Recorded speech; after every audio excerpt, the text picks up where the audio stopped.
जय जय रामकृष्ण हरी.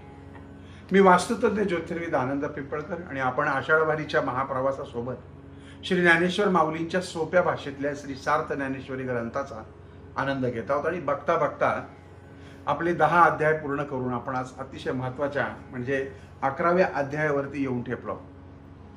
11वा अध्याय म्हणजे विश्वरूप दर्शन.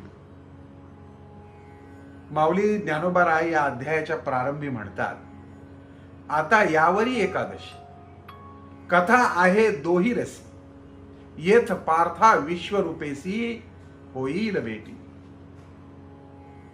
श्रोते हो, 11 अध्याय म्हणजे शांत आणि अद्भुत अशा दोन्ही रसांचा सुंदर डोह आहे. या अध्यायामध्ये अर्जुनाला भगवंताच्या विविध अवतारांचं विश्वरूप दर्शन घडणार आहे.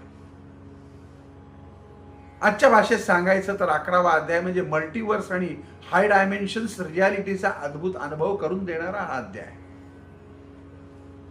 संपूर्ण ब्रह्मांडाचा जर विचार केला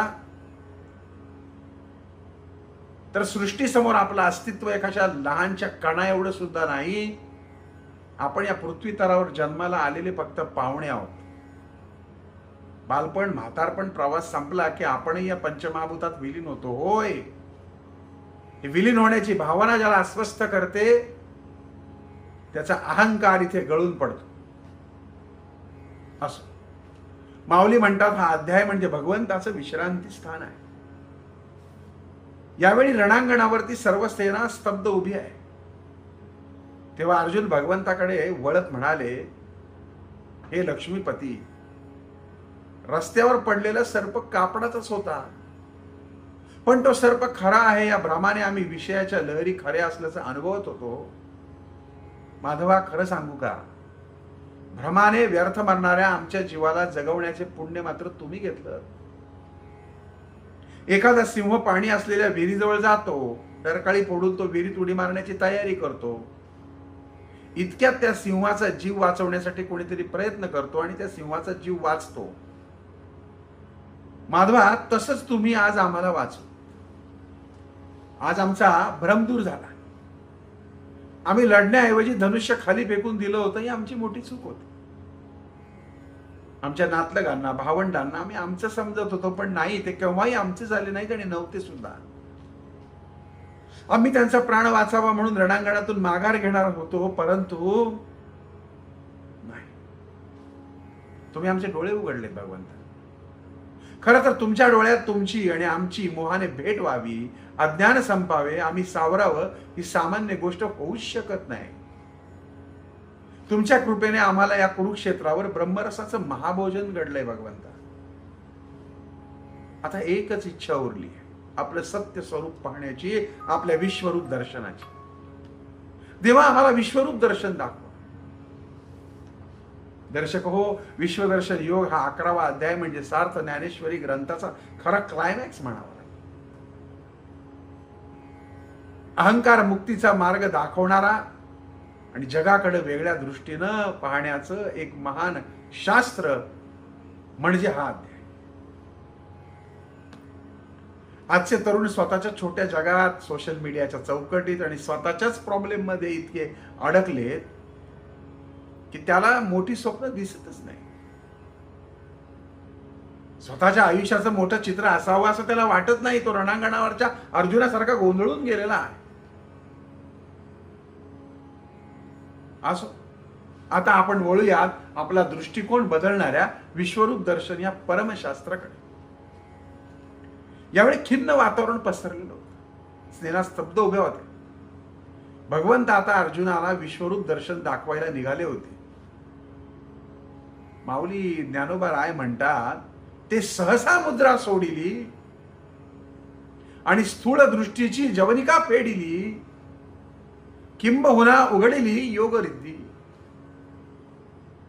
रणांगणावर धुळीचे लोट उसळू लागले होते. वारा वेगाने वाहू लागला होता. संपूर्ण सेना दगडासारखी स्तब्ध उभी होती. त्याच वेळेस भगवंतांनी आपली परिच्छिन्न आकृती एकदम सोडून दिली. स्थूल दृष्टीचा पडदा दूर केला आणि विश्वरूप द्वारा योगाचं ऐश्वर्य प्रकट केलं. अर्जुन यावेळेस व्यापक विश्वरूप पाहू शकेल की नाही हे भगवंत विसरून अर्जुनाच्या प्रेमाच्या उतावळेपणाने एकाएकी म्हणाले, अर्जुना, आता संपूर्ण विश्वात भरलेलं आमचं विश्वरूप पहा. अर्जुन सावध झाला, भगवंताकडे पाहू लागला, पण त्याला भगवंताच्या ठिकाणी काहीच दिसेना. गंमत आहे. इकडे भगवंतांनी अर्जुनाला म्हटलं, विश्वरूप दर्शनाला आरंभ झालाय अर्जुना. बघ, या विश्वरूपातून अनेक रूप दिसतात. त्यातून बुटकी, क्षीण, सात्विक, क्रियाशील, स्तब्ध रूप दिसत आहे. त्यात काही उदास, प्रेमळ, संतप्त, झोपलेली, सतर्क, सावध रूप पण दिसत आहे. काही रूप सर्वांपासून अलिप्त आहेत, गंभीर आहेत, उदार आहेत, तर काही अतिकृपण, रागीट रूप सुद्धा त्याच्यात दिसत आहे. काही सदाचरणी, शांत, मस्तवाल, स्थिर, स्तब्ध, शांत रूप दिसत आहेत. काही झोपलेली, काही समाधानी, काही हावरट, काही प्रसन्नही रूप दिसत आहेत. कित्येक रूप निशस्त्र आहेत, काही सशस्त्र आहेत, काही भयंकर आहेत, कित्येक विचित्र आहेत, तर काही समाधी अवस्थेत लीन रूप दिसत आहेत. काही संहार करणारी, काही अलिप्त राहिलेली, काही अलौकिक तेजाने प्रकाशमान झालेली, एक सारखा दुसऱ्याचा वर्ण असलेली, कित्येक तापलेल्या शुद्ध सोन्याप्रमाणे, तर काही रूपे काळ्या रंगाची, कित्येकाने सर्वांगावर शेंदूर माखलेला दिसतोय. आणि जणू यामुळेच आकाश सेंद्रिय रंगाचं झालंय की काय असं वाटावं. हो, काही केशरी रंगाची सुद्धा रूप दिसत आहेत. अर्जुन पहा. अर्जुन मात्र स्तब्ध उभा होता. तेव्हा भगवंत हसत म्हणाले, अर्जुना, तुझी विश्वरूप पाहण्याची उत्कंठा अजून ओसरलेली दिसत नाही. तेव्हा अर्जुन म्हणाला, भगवंता, आंधळ्या पुढे आरसा धरून काय उपयोग आहे, आम्हाला काहीच दिसलं नाही. त्यावर भगवान हसले आणि पुढे म्हणाले, प्रेमाच्या ह्या बोलण्याच्या नादात आम्ही तुला दिव्य दृष्टी द्यायचीच विसरून गेलो. आता अर्जुन सावध हो. रणांगणावर ढोल नगाऱ्याचा आवाज सुरू झाला आणि हा हा म्हणता भगवान श्रीकृष्ण उंच होत गेले. त्यांनी उजवा हात पुढे केला, त्यातून शुभ्र प्रकाशाची एक सरळ रेघ अर्जुनाच्या डोळ्याकडे झेपावली. तेव्हा अर्जुनाच्या मनचक्षूंना एक भयान प्रकाशानं व्यापून टाकलं. अर्जुनाने डोळे उघडून समोर पाहिलं, भगवंत आकाशा एवढे उंच दिसू लागले. तेव्हा अर्जुन हात जोडत म्हणाला, भगवंत, आपण धन्य आहात. भगवान म्हणाले, अर्जुना, तुला आम्ही आता दिव्य दृष्टी प्रदान केली. आता तुझ्या मनातल्या अविद्येचा अंधार नाहीसा होईल. ब्रह्म साम्राज्याला प्रकाशित करणाऱ्या ज्ञानरूपी ज्योती आम्ही तुझ्या अंतःकरणामध्ये पेटवल्या आहेत. आनंदाने तू आमचा विस्तार पहा. दिव्य दृष्टी लाभलेल्या अर्जुनाला अख्ख्या विश्वामध्ये फक्त प्रकाशच दिसू लागला, सगळीकडे प्रकाश. तेव्हा अर्जुन ओरडून म्हणाला, एवढं मोठं आकाश होतं, ते नेलं कुठं, गेलं कुठं, नेलं कोणी, कळेल का आम्हाला? इथली चराचरे, इथली महाभूत कुठे गेली? कुठे तुम्ही सगळे? पूर्वाधिक दिशांचे मागमूस नष्ट झाले, आकाश कुठे गेले? पांडव सेना, गौरव सेना कुठे गेली? श्रोते हो, जागेपणी स्वप्नावस्था जशी नष्ट होते, त्याचप्रमाणे 14 लोकांची प्रकृती भगवंतांनी नाहीशी केली होती. भगवंत परमदयाळू. त्यांनी अर्जुनाच्या डोळ्यामध्ये दिव्य दृष्टीचं ज्ञानांजना घातलं. तेव्हा अर्जुनाला विश्वरूपाची अनेक रूपे, मुखे, सौंदर्य, लक्ष्मीची भंडारे, सुंदर प्रसन्न आनंदवदने, लावण्याची साम्राज्य आणि सुंदर सुंदर मुखे भगवंताच्या चेहऱ्याभोवती दिसू लागली. जणू काही काळ रात्रीचं सैन्यच खवळून चढाई करण्यासाठी सज्ज झालंय. अशा वेळेस प्रत्यक्ष मृत्यूलाच अनेक मुखे प्राप्त झाल्याचं चित्र त्याला समोर दिसलं. भयाचे किल्ले विस्तारल्यासारखे दिसू लागले. प्रलय अग्नीची महाकुंडे उघडल्याचा भास अर्जुनाला होऊ लागला. आणि अशा भीतीयुक्त मुखे अर्जुनाने त्या विश्वरूपामध्ये पाहिली. कसली कसली वेगवेगळी रूप त्यांनी पाहिली. दर्शक हो, 12व्या शतकात ज्ञानेश्वरीच्या ग्रंथाच्या माध्यमातून या विश्वातलं सर्वात पहिलं महाकाय 3D मल्टीव्हर्सचा अनुभव ज्या जगाला दिला. म्हणून अर्जुनाला एकाच वेळी कोट्यवधी सूर्य, चंद्र एवढंच नाही तर भूतकाळ, भविष्यकाळ आणि संपूर्ण दृष्टी भगवंताच्या देहात दिसली. दर्शक हो, आपण ज्या पैशासाठी, इगोसाठी आपल्याच लोकात वादात करत बसतो, भांडत बसतो, ते भांडण या ब्रह्मांडाच्या तुलनेत किती क्षुल्लक आहे.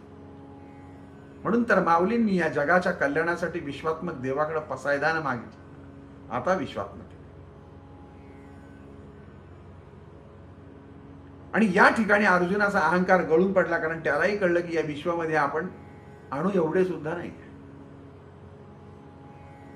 या अध्यायामध्ये अर्जुनाला भगवान ठणकावून सांगतात, अर्जुना या सृष्टीला चालवणारे फक्त आम्ही आहोत, तू फक्त निमित्त मात्र आहेस. या जगाचा रंगमंच आम्ही सजवला आहे, तू फक्त त्यातलं एक पात्र आहेस. त्यामुळे तुला जसं अभिनयाचं दिलंय काम, तेवढं अभिनयाचं नाटक तू कर. सुरुवातीला भगवंत अर्जुनाला स्वतःचं अक्राळ रूप दाखवतात, तेव्हा अर्जुन घाबरतो. परंतु नंतर भगवंत अर्जुनाला स्वतःचं शांत, प्रेमळ, चतुर्भुज शांत रूप दाखवतात, तेव्हा अर्जुन शांत होतो. या अध्यायात एक गोष्ट आपल्याला समजते की संकटांना घाबरण्याऐवजी त्यांच्याशी जुळून घेतलं की हळूहळू मार्ग आपोआप निघतात. छोटा विचार करण्यापेक्षा जर मोठा विचार केला किंवा विचार करा, हे या अध्यायातून आपल्याला शिकायला मिळतं. मग इथं नॅरो माइंडसेट संपून ग्लोबल माइंडसेट रिसेट होतो. त्यामुळे आपली जगाकडे बघण्याची दृष्टी बदलते, आपापसातलं प्रेम वाढतं. यापेक्षा या जीवनात आणखी काय मोठं असणार आहे, नाही का? श्रोते, हे सुगम सोप्या भाषेतलं चिंतन जर तुम्हाला वाचायचं असेल ना, आणि माऊलींच्या विचारांना अतिशय सोप्या भाषेत समजून घ्यायचं असेल, तर जो खालील क्रमांक येतो त्याच्याशी संपर्क साधा. म्हणजे तुम्हाला सोप्या भाषेतली सार्थ ज्ञानेश्वरी घरपोच प्राप्त. आज आपण या ठिकाणी आता 11वा अध्याय समाप्त करत आहोत. पुढचा अध्याय आपण पाहूयात. तोपर्यंत सर्वांना जय जय रामकृष्ण. कुंडलिका वरदे हरी विठ्ठल श्री ज्ञानदेव तुकाराम पंढरीनाथ भगवान की जय. जय साईराम.